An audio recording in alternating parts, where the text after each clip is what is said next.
Thank you for watching Conscious Consumer Network. The live stream broadcast is free to view. You can pause and rewind live broadcasts to catch up, or view shows at a later date by accessing our free archives of all shows. Check out our broadcast guide to see what's on. You can show your support by donating to our network support fund. Follow us on Facebook and Twitter, or subscribe to the monthly newsletter for updates. We thank you for supporting free and independent media. Good evening, everybody. My name is Melby, and this is Conscious Consumer Network coming to you live this Wednesday evening, the 12th of October. And it is 9 p.m., I beg your pardon, 7 p.m. British summertime. I think we are still on British summertime, Biggie. I think GMT only kicks in next month.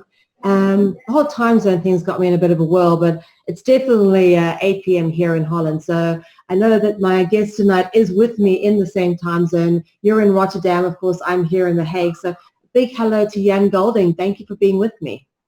Thank you, Mel. Great to be here. Yeah, we're actually not that far away physically. Yes, yes. And of course, you know, you've got a very strong South African accent. So I must just to clarify, friend, Jan is not from South Africa, but he has spent several years there. So for those who kind of go, oh, this is one of your South African brothers. Yeah, we kind of, our tribes have traveled similar journeys and gone in similar directions. So there's a definite synergy there. And I was connected to you by a fellow South African brother who's actually not South African either. He's actually Portuguese. So that's my dearest friend, Domingo. And it's funny how we're all very much global nomads on a journey, connecting with one another and somehow trying to bring on a better world and a new consciousness. And I suppose that's what brings us to your particular project, which fits into our conscious community slot for this evening. So I'm not going to say too much. I want you to introduce yourself, talk a little bit about how you came to be on this particular journey, communicating this information and doing what you're doing. Okay, all right, thank you. So yeah, begin at the beginning. I guess, you know, my background, I would say like for the last 20 years, ever since I quit my studies here in Holland, I came back to study in Holland and quit after about 6 months and really went on a traveling journey around the world for, more than a decade, and spending, you know, several years in Asia and Australia and also South Africa. And just really kind of just slowly immersing myself more and more in this alternative lifestyle movement, to the point where in 2002, I started an eco-village in South Africa, actually. And didn't really know it was going to be an eco-village when it started. It was just 3 friends who wanted to move onto the land and grow our own veggies and meditate and, you know, just hang out and have fun in nature. And that turned into a 9-year project, whereby at the end of it, you know, we had about 21 adults and 8 children, and had created a whole learning healing center, several, you know, about 9 houses that we'd built from natural materials from the land. We were growing, you know, about 60-70% of all our own food, completely self-sufficient with energy and water. This was 350 hectares of land, you know, with an integrated permaculture design. And as we were evolving this, I was also trained in teaching permaculture and eco-village design and running vision quests. And just kind of really living the holistic lifestyle, right? And at the same time also organizing conscious cinema circles in a nearby city. So really, really becoming immersed more and more into what are the solutions, what are the alternatives that are happening around the world. You know, just into alternative political, economic models, ecological solutions, all of that. So this is really, you know, my background has been just exploring what are the new possibilities for about 20 years. And there came a point where we also sent, you know, books of the Blessed Unrest. Have you heard of the Blessed Unrest by Paul Hawken? There's a famous, quite a famous, you know, in the alternative movement YouTube video that you can find. I could maybe even send a link, where he wrote this book about, you know, the world's largest movement, how it came into being and why no one saw it coming. And, you know, being involved in independent media, you know, by why nobody can see this planetary shift coming. right? And yet those of us who are in this movement can see how the networks are weaving together tighter and tighter, and we're really starting to activate and recognize this potential that we're all kind of flowing into, you know, our collective collaborative potential. So for me, having seen that video and having, you know, being aware of, you know, the cultural creatives, how many we are, critical mass, I had a vision in 2010 that kind of, connected a lot of dots for me, you know, really seeing this potential of this unseen movement that is still very fragmented in many ways. And, you know, and at the same time, this growing awareness in the mainstream even of the failings of the system, the cracks in the system, this kind of overall general dissatisfaction that now is really reaching a climax, you know, as we can see what, you know, with the elections that are happening in the US, that's really kind of epitomizing this kind of crescendo failure of the current systemic paradigm, right? So now at this point, I had this vision in 2010 of, okay, what if, you know, this blessed unrest, this global transformation movement, what if there was a way for us to actually recognize ourselves as a collective body, essentially aspiring for the same world, you know, let's call it a more beautiful world, or a peaceful, just, and healthy world. And the diversity within this movement, all of these sectors and all of these solutions and innovations that we already have, what if we could start to somehow see the possible synergies between them, how we can support each other, how we can lift each other up, how we can actually recognize the unity that we already share and somehow make that visible to the rest of the world, right? Because this is, I wrote a poem called Free Your Choice. You can also find that on YouTube, where I actually say in a line, you know, that one of our main kind of, you know, we are culturally deprived of inspiration. You know, this is one of the strategies, you know, as a media person. It's remarkable, you know, how little positive news we see in the media. And this is all part of the programming, right? This is all part of the control mechanisms to keep people in a state of separation, in a state of hopelessness. And so, you know, part of what we're doing here, and part of why, you know, my journey has been like, how can we create this planetary positive news publicity campaign whereby all of these amazing solutions and innovations that are just emerging all over the planet right now, these beautiful shining communities, how to make that visible to the rest of the world, you know, and it's not going to be through the mainstream channels. So, you know, for me, I kind of had this vision of saying like, well, what if we all recognized ourselves as a collective body and actually declared that, actually used the internet to make our inherent unity and our shared common values and aspirations visible to the rest of the world? If we as a collective body recognize and declare that, then we can attract planetary attention to everything that we're doing, you know, far more effectively.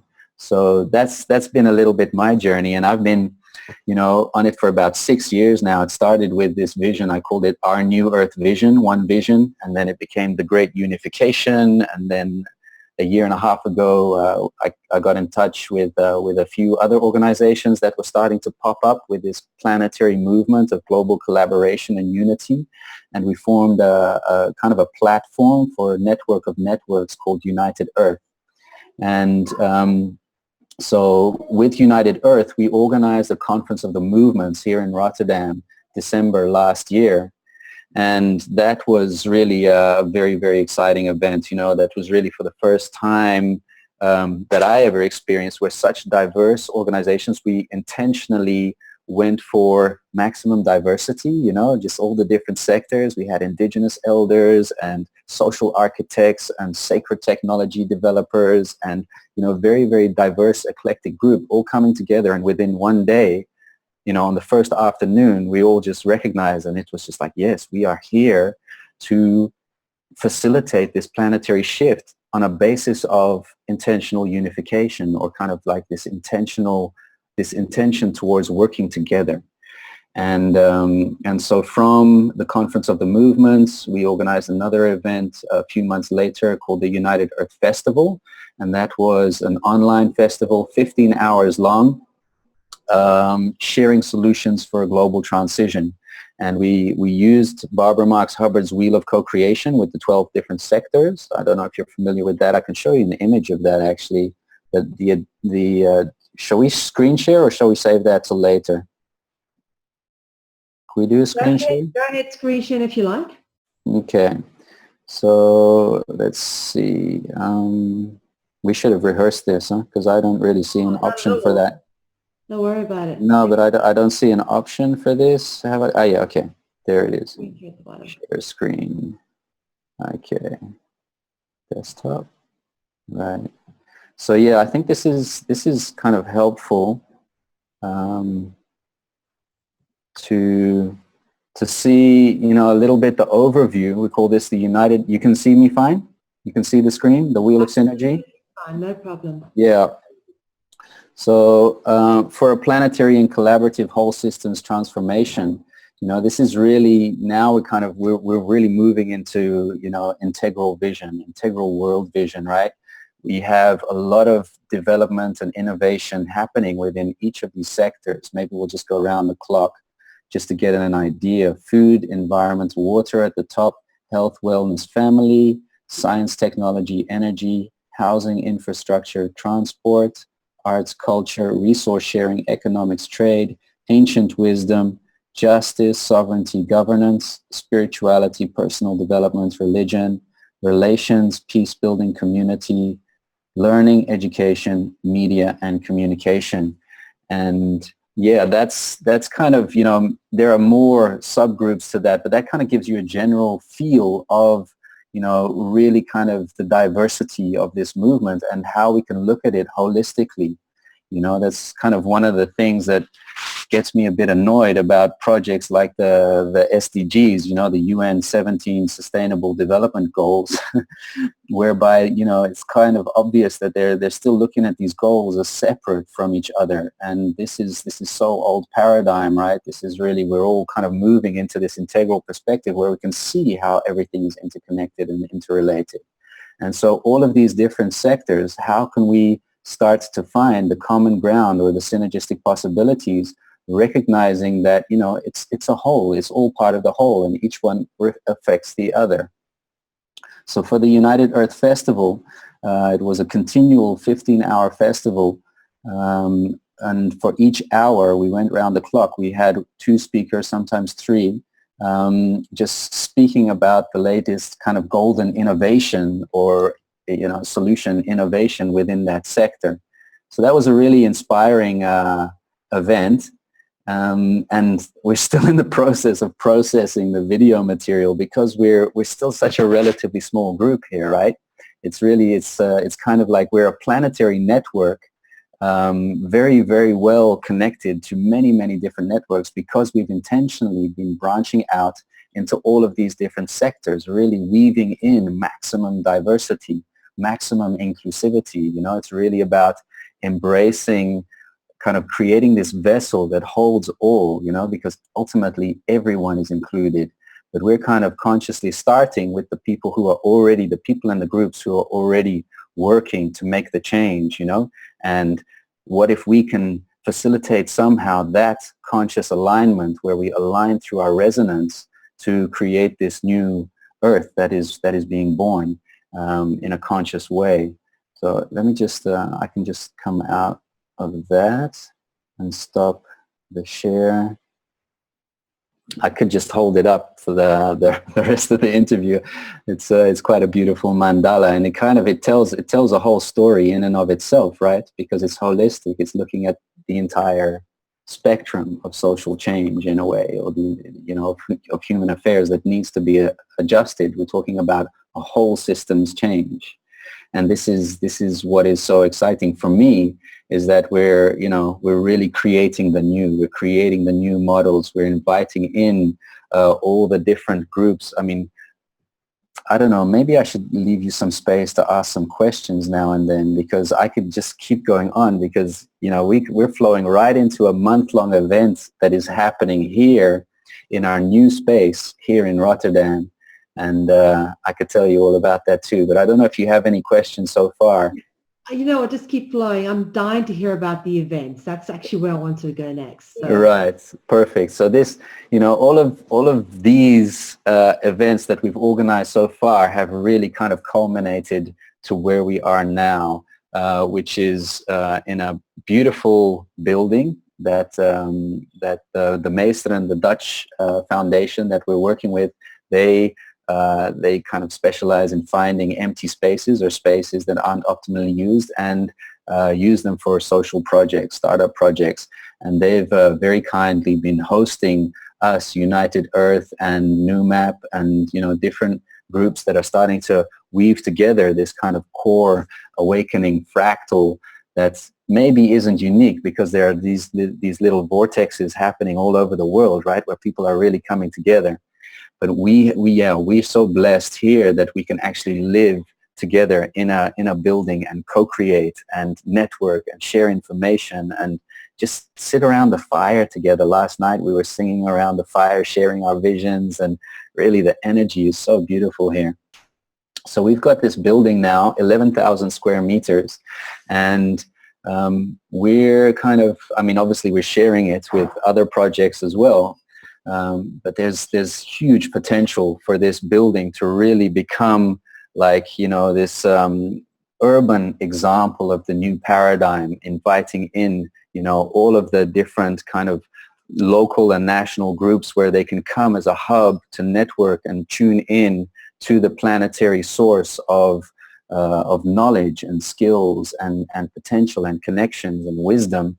That, you know, each of these sectors will have its own kind of innovation lab and networking department here in this building, along with rooftop gardens and energy neutral and vegan restaurant. And, you know, we're really visioning here the full potential. And the event that is happening now is something that has emerged quite spontaneously. We just kind of had the feeling, let's just kind of organize a month-long event, and we don't know what's going to happen, because we are all just learning to flow, right? This is kind of very much kind of inspired by Barbara Marx Hubbard's 7 S's, you know, of spontaneity and synchronicity and synergy, and all of these different energies that are coming in really kind of create this space of unlimited potential, you know. And like I mentioned before, we are all the people that are here are passionate about creating a passions-based society, really, you know, a society of abundance and you know, infinite sharing and infinite possibilities, infinite diversity, because it's all about embracing diversity at the same time. You know, we don't want us all to become the same. And we really, so this is the month-long event that is happening now, is called The Game. And the GAME stands for Global Abundance Manifestation Event. And this is really, and we say it's the game that never ends. We're calling it the infinite game, because basically we intend to really just kick off a planetary shift right here, right now. You know, people have come here from all over the world, from Egypt, from Mexico, from all over Europe, and more people are wanting to come, because, you know, there's a very, very powerful attraction that is happening here for people who are really, really fully dedicated, fully committed to really catalyzing this planetary awakening, recognizing that we already have everything we need in terms of resources, technologies, mentors, skills, you know, these new models. We have everything we need to really create this new world that we want. Really, the main thing that is required is for us to see how we can synergize, how we can really optimize our co-creative potential, recognize that, harness that. And so the game, as we're playing it, is fully emergent. You know, we are just guided by our highest excitement, you know, and each of us, as I said, is here because we are passionate about creating a passions-based society. But the way in which that manifests is so diverse that we've got all these little projects going on And the game is just a big playground, really, for how we can design practical tools through which, organizations and people can really find how our highest excitement can connect with others and how we can optimally, reach our highest collective potential. And so we're designing the game in a way that ultimately, it starts with what's my passion, what's my purpose, what's my gift to the world, what are the projects that turn me on right now, and making that visible. And so we're gonna be doing quite an amazing, we call it galactivation ceremony on Saturday.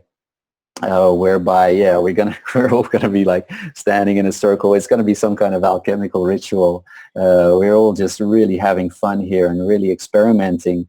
But yeah, I mean, there are people here, many people here who have been really kind of at the heart of systemic transformation for quite some time now. So, us coming together and sharing our ideas and inspiration is really, really creating a very, very powerful energy. And we're really weaving in such a diversity of knowledge, from ancient Egyptian knowledge to the Mayan. Tomorrow we're having a cosmic science study day where we're bringing in knowledge from the Mayan calendar. We've got, real kind of, enthusiasts from the I Ching.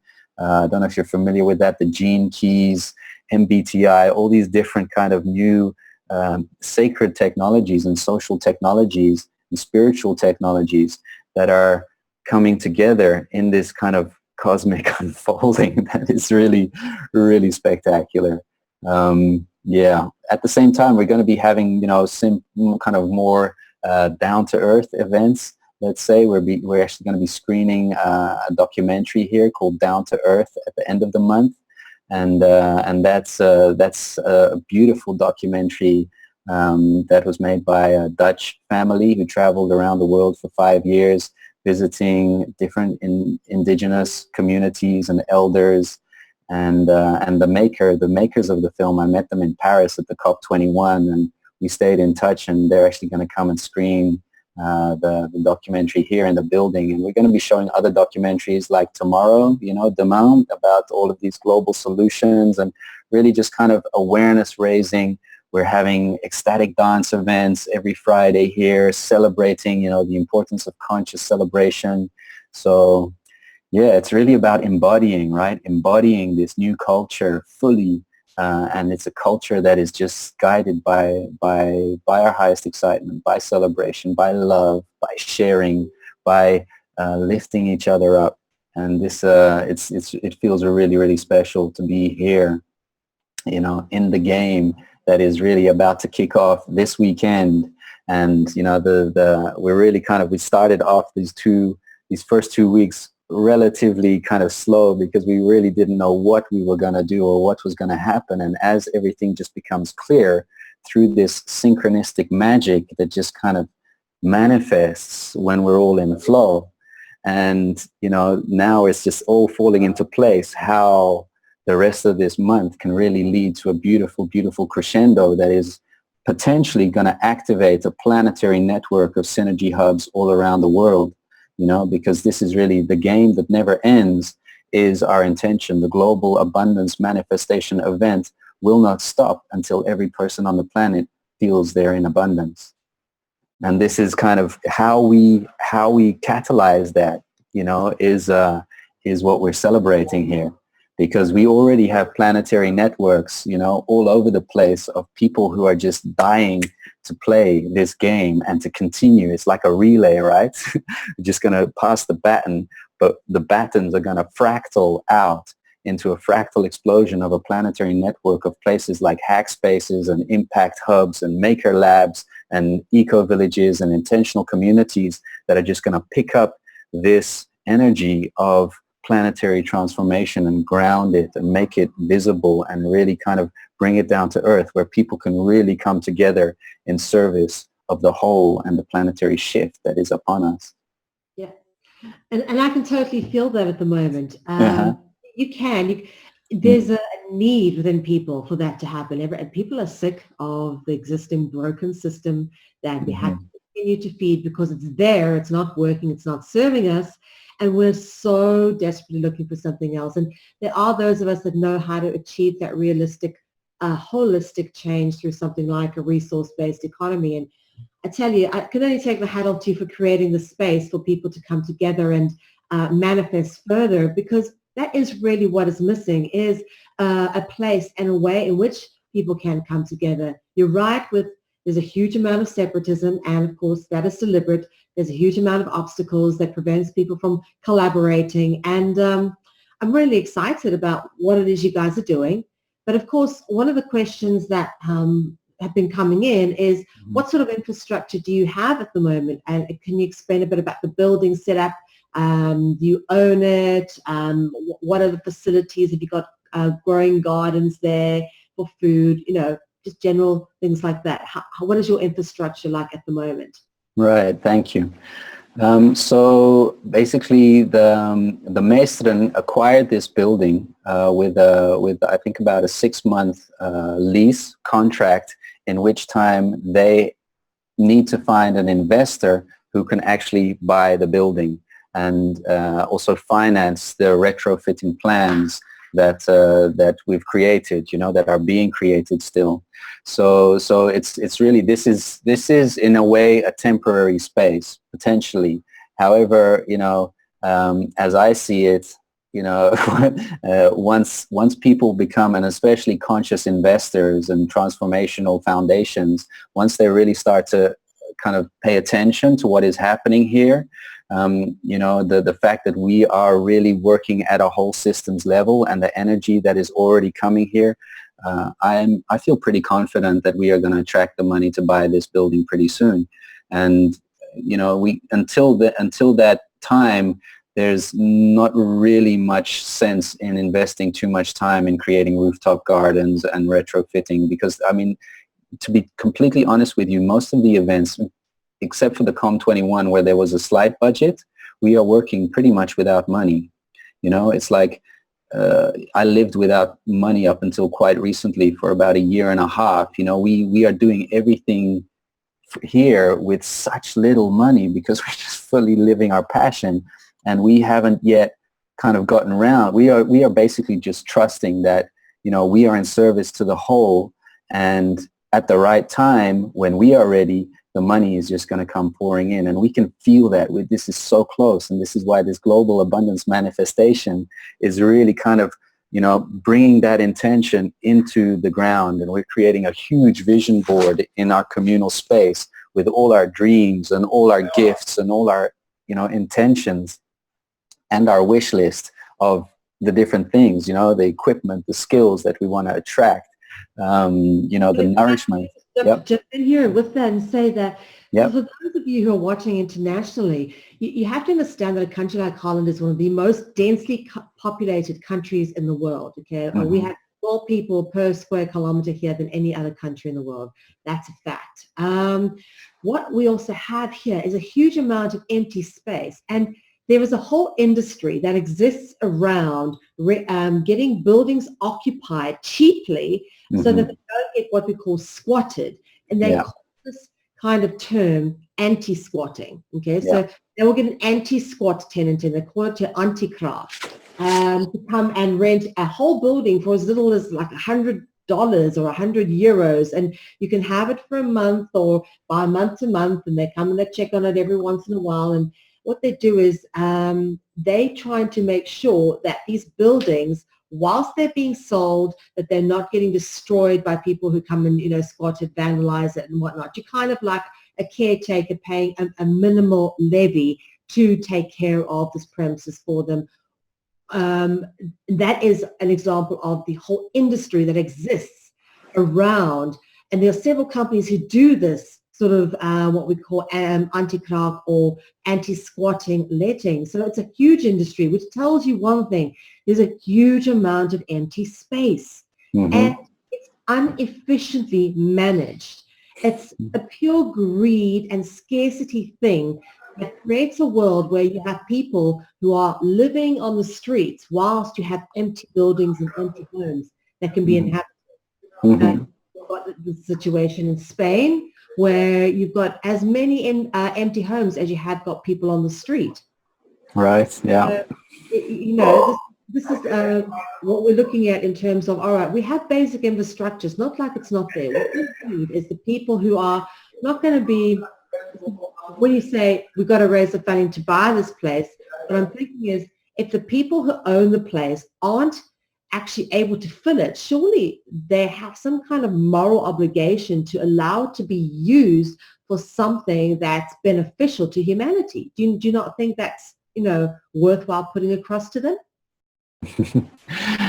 Yeah, absolutely. I think their preference goes towards selling the building. Obviously, that's their ultimate motivation. But yeah, there's so many unused resources, and at the same time, there's so much waste as well. And this is all just so systemic in a way, the way everything has been designed and managed. You talk about management, that we are grossly being mismanaged or mismanaging ourselves because we're giving away our power to systems that aren't designed to serve our welfare or that of the planet. So, we're also very much involved in food rescuing, for example. 40% of all the food that is produced gets thrown away. So what we do is thrown away, like in the dustbin, right? So what we do twice a week, we go to the markets and we bring back boxes and boxes of vegetables and fruits that are just discarded because they have a few blemishes.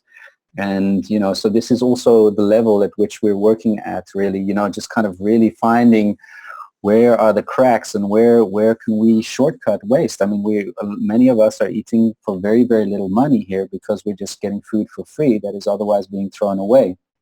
And at the same time, we're setting up systems whereby we can actually map the food wastage that is happening in the city of Rotterdam, and really also start to make that visible. Going to the organic shops, finding what they're throwing away. The fact that good food, edible food, is being thrown in the bin is completely unacceptable. But this is the kind of wasteful system, wasteful society that we're living in. So yeah, so when we talk about mismanagement, as we go through all the sectors, we can see how things have just kind of become so, systemically dysfunctional that we've just come to accept the fact that, that there's so much wastage and there's so much pollution and, that none of this is really necessary. Yeah, key point there. None of it is necessary and there's solutions for everything. And really what it comes down to is a complete overhaul of the system and a reestablishing of how we manage the resources. And there are some great people out there who have got some brilliant ways in which we can do that. And of course, we do have the Venus Project working with us here on Conscious Consumer Network. And they've put across some really great ideas with the resource-based economy model. And for me, I think that is where it ultimately needs to be headed because, yeah, it's one thing to buy a building, but where does the buck stop? When they take that money, they then invest it into a bank, and then that bank takes 10% of the money, securitizes it, and creates more money based upon that 10%, and then creates more debt, and then creates more money, and the whole loan cycle creation thing perpetuates, and we don't get anywhere. We stop that somewhere. At some point, someone has to go, okay, we're going to stop paying and we're going to stop billing. And we have to start giving. What we have to share, and we have to look at what's available because there's enough for everybody if we stop wasting and we stop being so greedy and stop living in scarcity.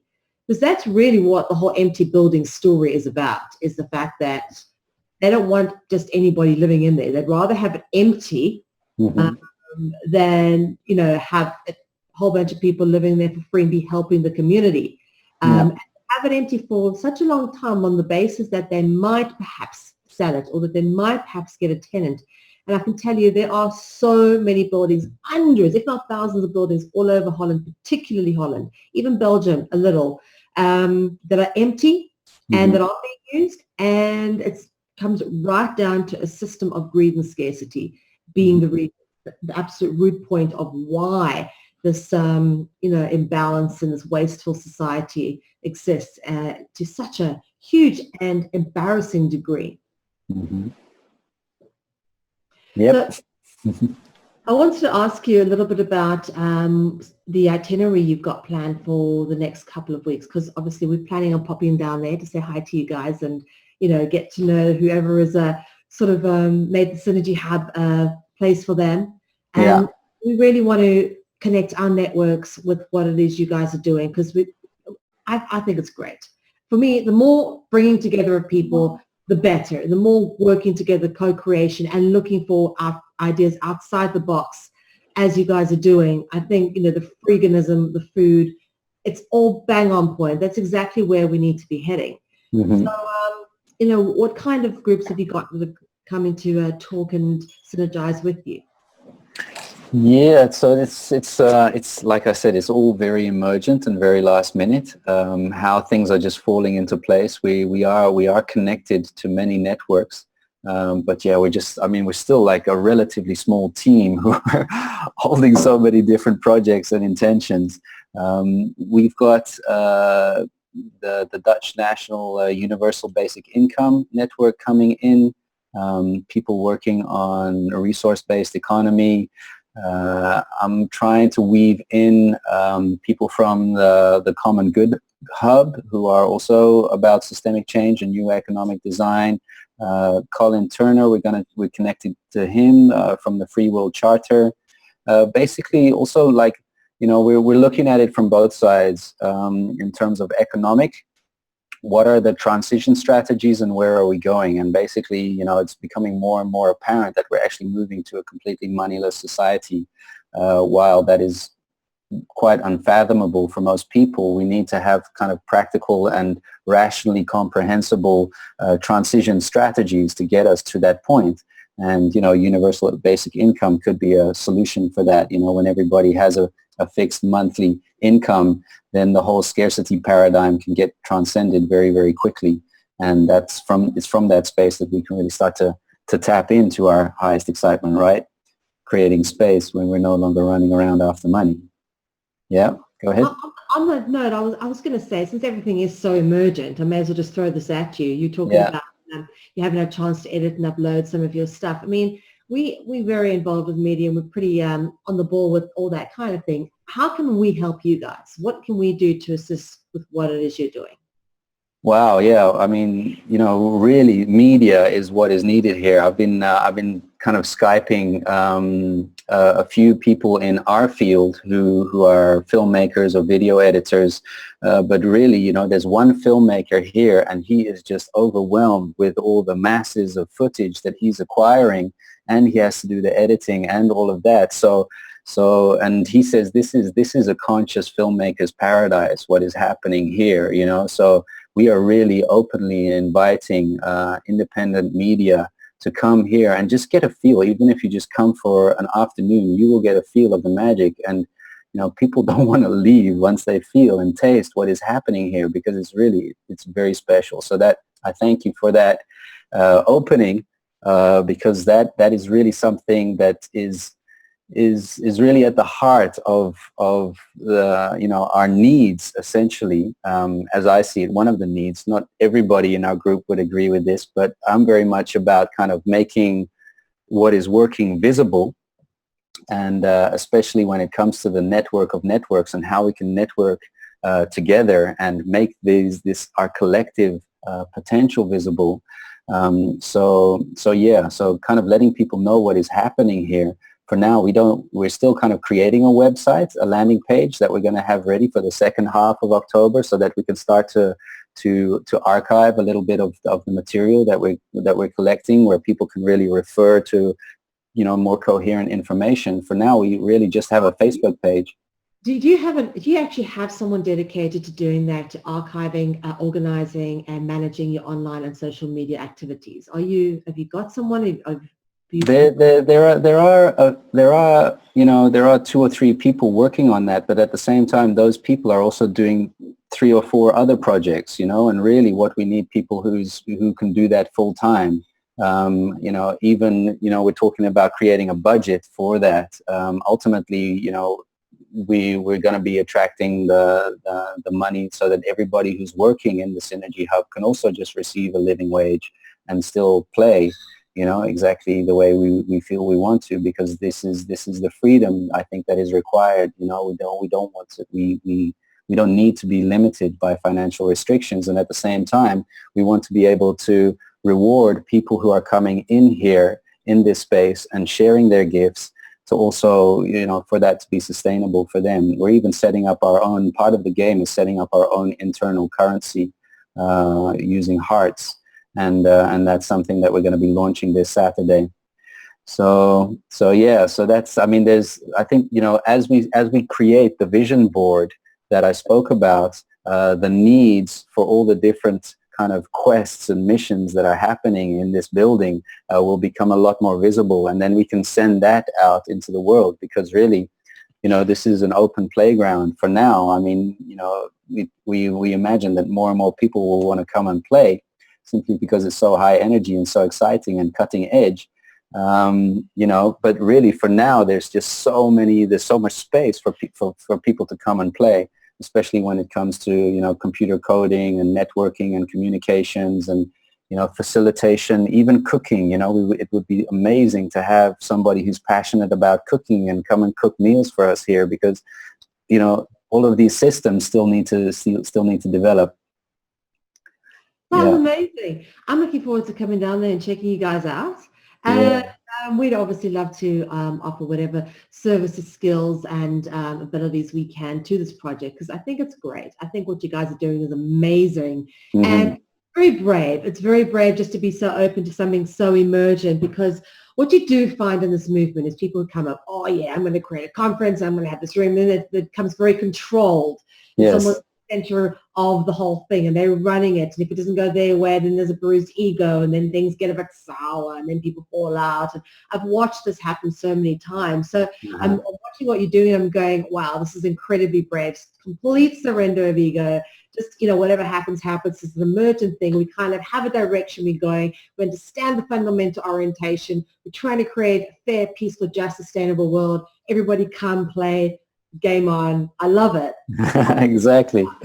Yeah. You nailed it. You got it. That's it. And this is just to come back to your question, because we do have quite a few events lined up on our Facebook page. For now, we just have a Facebook page, synergy.hub.game, and that links to the program as it emerges, and the program is very adaptable.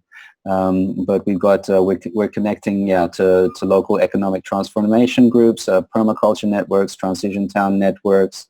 We got you guys coming in with free independent media. There are different theme days. I'm trying to think of more now, but basically we got quite a few.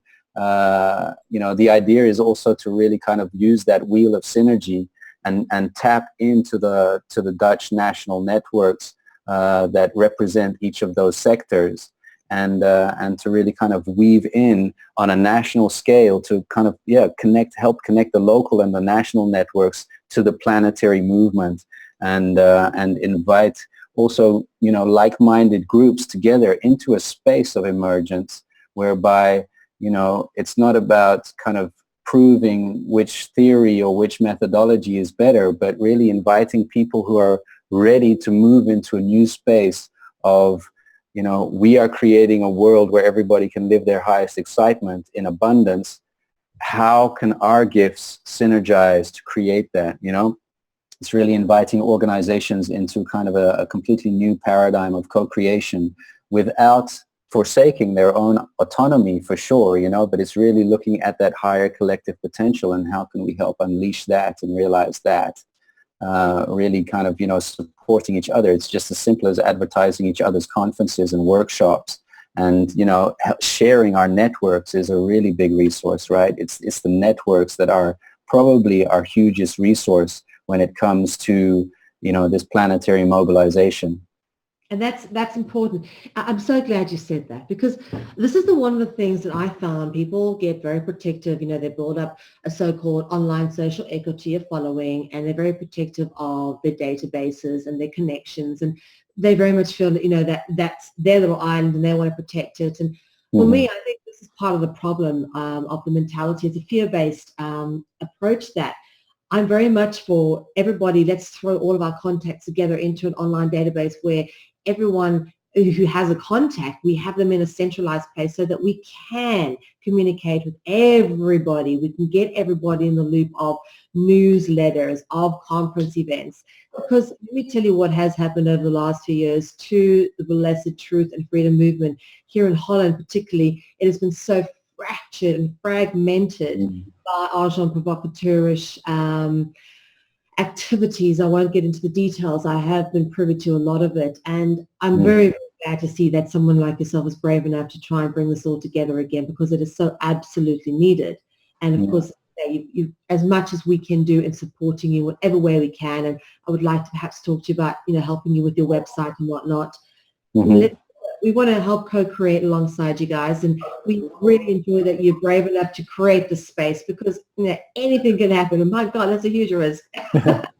Well, the thing is, it's only a risk really if you have something to achieve or something to protect. I mean, a lot of these kind of big organizations, they've got these reputations that they want to protect. So they have to be very cautious who they affiliate themselves with, and for us it's like, ultimately everybody's invited to the party. Just because we associate with particular, if we associate with the Resonance Project, it doesn't mean that, we condemn renewable energy development, and that kind of thing. It's like we embrace everybody. And at the same time, we have nothing to prove. We are here in service to our collective potential.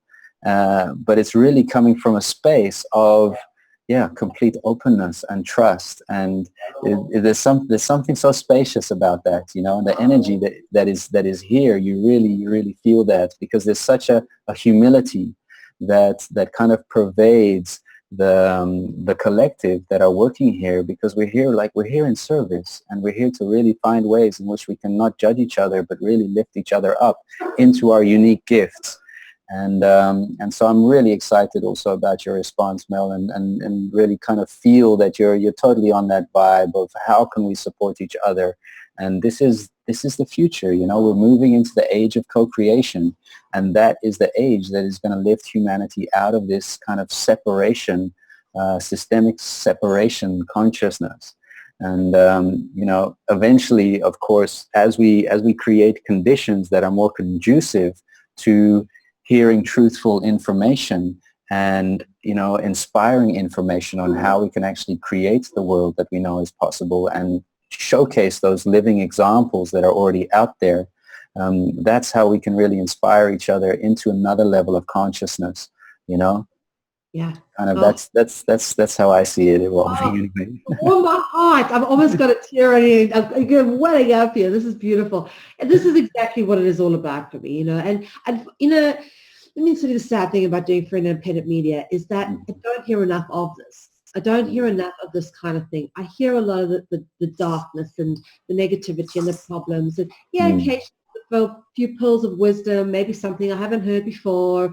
And perhaps a little sparkle of glimmer, a good solution for this or that, for a small problem. But ultimately, the big problem still isn't getting sorted. And that is, the fact that we still have half the world living in poverty. And, coming from South Africa and having, you live there, you know what that looks like. You know how vast that extreme is. And it's never been okay with me. And it's definitely an imbalance that needs to be corrected, because the global suffering that we're experiencing, the refugee situations, the illegal wars, the debt-based slavery, all that suffering and the negativity that creates, imagine if we could take all of that, we could turn it into co-creating something beautiful and positive, and I live with that hope every day that that will be a reality. And for me, what it is you're doing is really going, okay, we kind of have that too, and we can do what we can with what we have, and that is inspiring for me, because it's no one yet has everything given to them to make the change completely. No one yet has all the solutions handed to them. Not that I've come across. It's really, go ahead. We do have to find a bridge, a middle ground, somewhere between where we transition from one point to another. Yeah, absolutely. And this is the beauty of really kind of consciously tapping into our collective intelligence. No one person, no one organization has the answers, as you know, and yet between us, when we start to work together, and we, as the cultural conditions now are so, because of the scarcity paradigm, even these organizations that are working for good are still ultimately competing against each other, for public exposure, for resources, and somehow all of that kind of also creates a more attachment to our identification, and this prestige that we need to hold on to what we've got. And yeah, that's a big shame. So this is kind of like we are particularly interested in working with organizations who can see that limitation of being identified with their, with a particular methodology, and thereby limiting our co-creative potential.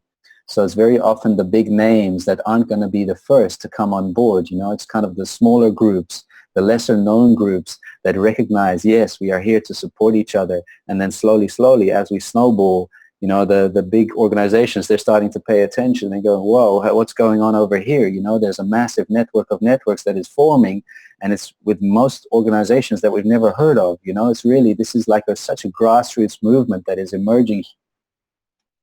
Yeah, absolutely. And I love that whole idea, because one of the things that I have found with a lot of the organizations that we've worked with is there's a lack of an evolving structure. Mm-hmm. And you have to be willing to relinquish your attachment emotionally or investment into an identification, because that again is just separatist identification. It's egoic-based behavior. And in media, let me tell you, one of the toughest things ever working with various broadcasters, trying to purvey that. But ultimately, that is our fundamental, in our heart, what we understand is that ultimately, even as an independent media network, as big as we are and as much as we've grown and whatever the project may be, I'm quite okay with one day us becoming completely irrelevant, because the world has changed to a place where we no longer need to be here to educate people. No. Exactly. So I'm okay. I love what you said there, because it is a case of people are so interested in self-preservation that they fear the evolving structure. And what I want to work with people who are not invested in the self, the I, the momentary now. They're looking at the whole and where it's going, because, we've got to do something. Can't just let it continue like this. Absolutely. And it's really, and this is kind of what we're also saying here. We are doing it, and it's happening. And it's really just a question of making this visible. Let the world know what is already happening, even within the global transformation movement. Let them know that there are massive clusters that are forming of people who share this wish of let's work together. Let's really just see how we can support each other. And not be kind of self-motivated, but really kind of what is the good of the whole. And so, so I love the energy that you're bringing in, and it's really, the independent media is so much at the heart of it. It's like, I would be interested to know, have you mapped the independent media networks? I know we've got a Google spreadsheet of global alternative media networks and organizations. So what if we got those two lists and merge them and start to really invite the entire planetary alternative, independent and free media networks, to make that visible and to see how we can map that and see how we can support each other, for this common planetary shift. Great idea. And I just want to say, I want to do that, absolutely. But you also have to be aware that media is an area where they've put a lot of intelligence agency arbitrage provocateurs, and with the job I also know who they are. So we must sit down and look who the lists are and where we must not be wasting our energy. Yes. Yeah. So I bring a lot of experience in that field and evidence to back up the various recommendations that I can make, which is why I want to merge the guys. I want to sit down and see, what is it you're doing? How can we help? This is the experience, the background that we bring. But you spoke about something very interesting. And when I come to see you guys, I'm going to be doing a presentation about this, which is cultural deprogramming, unlabeling. okay? Mm-hmm. Moving away from that separate identification through unlabeling, through understanding what words are, breaking it down so we really deprogram. I'm just actually about to release my latest book, Dragonology Spellbreaker, which goes right into our language and breaks it down to the etymological levels, down to the syllables and the actual symbols themselves. We actually know how we've been sold into label concepts which have limited the way in which we process our thoughts and the way in which we experience our realities. And really I want to help people with this. The body of work that I'm doing is to break that spell of the programming, exit the matrix if you want to use a cliche, but give them practical, realistic tools. And this is why we created the network, is so that we could teach people these tools. Amongst many other things, we've created this platform as a place for people to have creative expression, and in a way it's an online version of what you're creating in a real space. We've got people from all over the world who synergize with us and who do shows with us on a weekly basis. We put up 20 to 25 shows every week, working with various groups, much like you are within your space. So again, I do want to say, if you've got some great stuff going on, let's have it go live broadcasting on the network. Let's talk about actually, creating this content and putting it on air when you can. Have good internet there. Let's work together in making sure that we get the stuff out to as many different transient networks as we can. Beautiful. Sounds like a very beautiful intention. Yeah, I mean, we've got some, like I said, some powerful, galactivation, activation ceremonies that we're going to be doing, but also like in a playful way, really kind of inviting this experiment that we're doing here of what are the optimal tools and, challenges for synergistic co-creation, and how can we play with that? And really having this baseline of, our internal guidance system as to what is our highest excitement is such a beautiful compass, to really kind of keep guiding us as to where does my energy flow? Where do I get excited from? And that is really, really a beautiful, powerful space to be in, because you can imagine, if everybody's living their bliss here, the energy that creates as a group, and the inspiration and the channels for creativity that opens is phenomenal. So I'm really looking forward to meeting you here, Mel. And it's going to be so fun. Well, we're looking forward to coming down there, and again, well done with what you're doing. A very brave, very beautiful project, and I think this is great potential. I really do. For more than anything, I like the fact that you've gone in and used one of these empty spaces, because for years I've been looking at these amazing anti-crack spaces. I'm going, my God, what we can do in here? I've been thinking the same thing. Synergy Hub type story, Yeah. I'm glad that you finally do it. So I love it. To think the way I do, so well done, and let's keep doing this. Let's keep co-creating, and I'm sure we'll have great stuff to do together. Yes, absolutely. Brilliant. Really good to talk to you. Yes, indeed. I'm going to end it up for tonight and just say go have fun, and give lots of love to everybody over there from us at Conscious Communities, and we'll be over there very soon to chat to you all, and we look forward to working with you guys. Absolutely. Beautiful. Thank you for this time, Mel. It's been great talking to you. Welcome. Thank you. All right. Speak to you soon. Bye-bye. Yeah. Bye-bye. Thank you for tuning into CCN. This unique network is dedicated to free and independent media. CCN was created with the belief that information is the common heritage of all beings, which is why our live stream high-definition broadcast is easily accessible and free to view. If we want to change the world, we must first change the media. Having produced over 1,000 shows in 2015, which are all archived on YouTube, we look forward to bringing you more groundbreaking, cutting-edge information in 2016. For more information on what is on, please check out our broadcast guide for weekly updates. CCN broadcasts in multiple languages and features some key voices of our challenging times who are all in pursuit of a free, fair, just, sustainable world. CCN belongs to you, the people, and it is up to you all to keep this network on the air. Please contribute to the Network Support Fund or visit the CCN shop.